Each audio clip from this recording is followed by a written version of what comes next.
Joining me from Paris is Philippe D'Arvisenet, global economist at BNP Paribas. Philippe, good morning. Thank you for joining us. Morning. Is it crisis averted for now? Well, we should say for now. I mean, one has to remember that a lot of time has been lost already with that crisis. I mean, the 110 was something which ought to have been announced 2 months ago, maybe, because it was said we commit. Then it was the first year without any certainty. Then now it's 3 years with an amount which means something. I mean, if the thing had been decided 3-6 weeks ago, I think things wouldn't have been as worse as what we have seen recently. Does it set a dangerous precedent, though, Philippe? I mean, does this lay the way for further packages for the likes of Portugal and Spain and other highly indebted nations?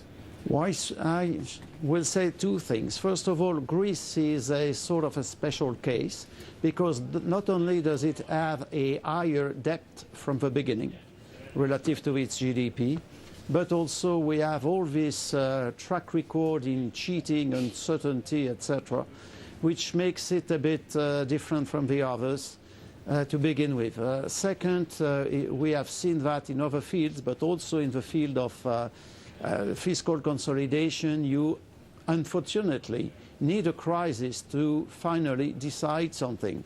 And then there is a good lesson. This crisis has shown all the flaws that were in the Stability Pact, decision-making, governance of Europe, and what we can hope for is that they will take this lesson, this crisis, to decide something which can be implemented fast. But we are just at the beginning, probably.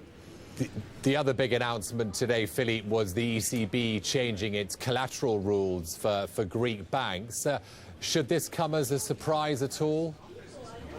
No, because it was obvious that something had to be done. I mean, the default was not an option. It wasn't an option for Greece. It was not an option for the others because the cost would be bigger than the advantages. Now, the ECB had to do something because with what happened with the rating agencies last week, I mean, with a bond, Greek bonds labeled as junk, that would be a problem for the whole system, and they had to do something. So it wasn't a surprise at the end of the day.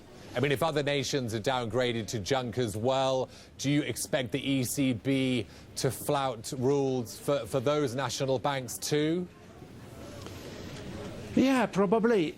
You know, we have a good example of that kind of behavior, which is the Fed, which bought massively the so-called illiquid securities, massively, meaning more than $1 trillion. What about the spotlight now, Philippe, because Contagion, threat of, is still a big concern. Is the spotlight now very firmly focused on Portugal, on Ireland, on Spain, on the likes of Italy? Well, I would have said, I mean, the first in line was probably Portugal. That was what the market thought when you looked at the evolution in yields, for instance. But my hope is that, once again, this crisis with Greece has put pressure on the government to become even more serious when it comes to consolidation and measures. And we have seen last week the Portuguese government announcing more and a speedier, faster reform. That's what was decided from the beginning. So we have to look closely at what has been decided and the follow-up. I think the euro is inching a little bit lower, Philippe. No big moves, but how do you expect bonds from countries like Greece and Spain and Portugal and credit default swaps? I mean, how do you expect assets of these various countries to perform? Do you expect spreads to narrow now? Well, I think they began to narrow. We have several steps in front of us. I mean, this program has to be accepted, adopted by different parliaments, etc. So maybe there is still a bit of wait-and-see attitude. But I mean, these spreads will probably narrow a bit more. Philippe, thanks for joining us today. Philippe D'Arvisenet there, live in Paris at BNP Paribas.